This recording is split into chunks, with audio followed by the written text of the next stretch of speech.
खिलाने को दे दिया, कभी तू गुस्से में आकर के मेरे बच्चे को ही नुकसान पहुंचा दे। जैसे इतना कहा, सुनीति मैया का कलेजा फट गया। जवाब दिया, बहन परमात्मा ने मुझे इस जन्म में संतान को नहीं दिया तो मैं दूसरे की संतान को दुख दर्द नहीं पहुंचाना चाहती।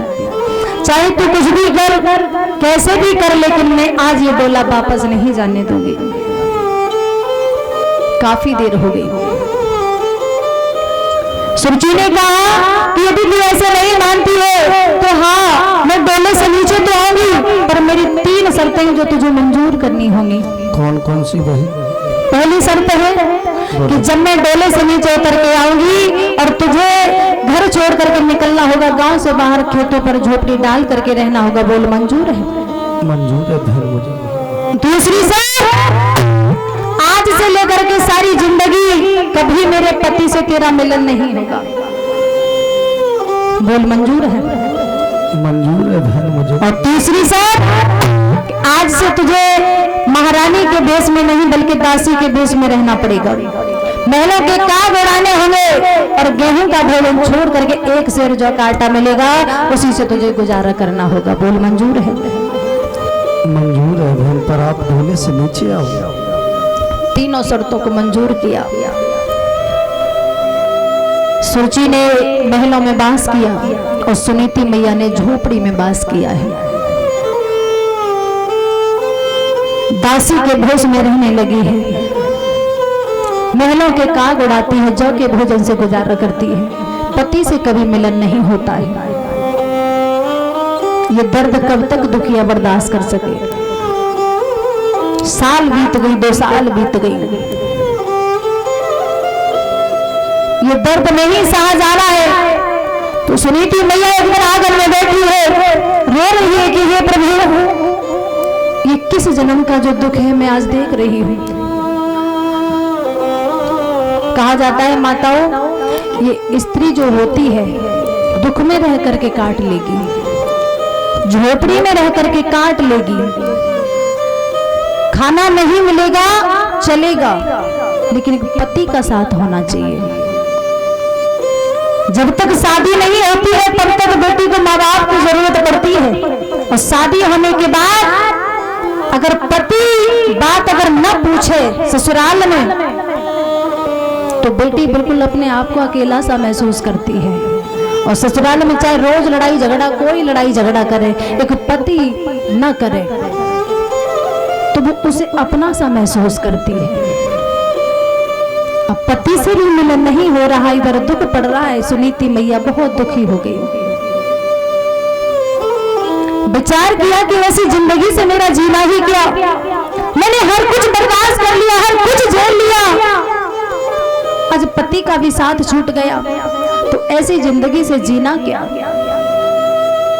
आधी रात हो गई, मरने का विचार किया कि सच्चा तो मैं मर जाऊं, वही ठीक है। झोपड़ी से कुंडी को लगाया, आधी रात का है, जब तक निकलने का मन किया, फिर सोचा कि कहाँ एक दिन वो था कि मैं अपने पति के बिना मर्जी के, बिना आज्ञा के महल से गेट तक भी कदम नहीं रखती थी, और आज अपने पति के बिना आज्ञा के मैं जंगल में कदम रख रही हूँ, मरने जा रही हूँ।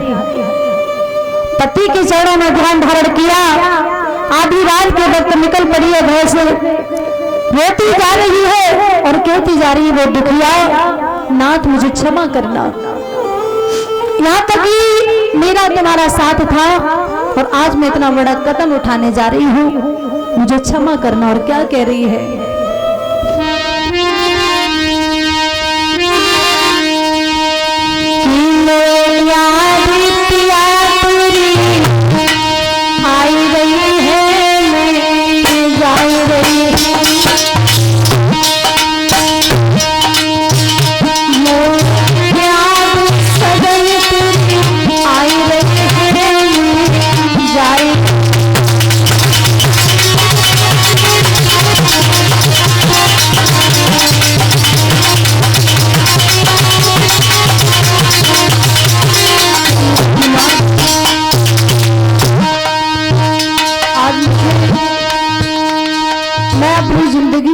अकेला सा महसूस कर रही हूँ।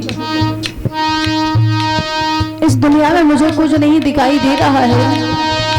रोती हुई मैया जा रही है।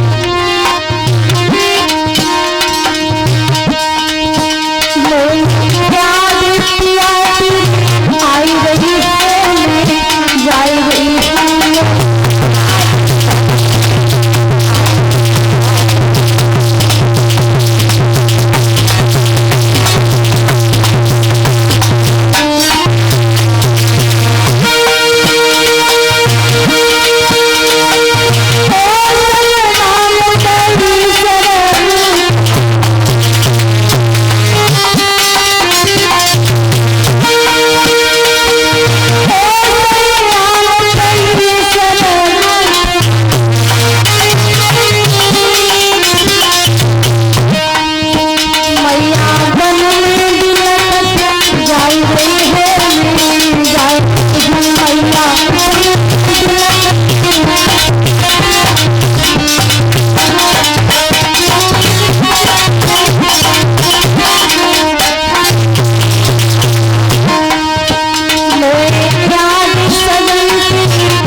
सुनीति मैया मरने का विलासी बनकर के जंगल में पहुंची।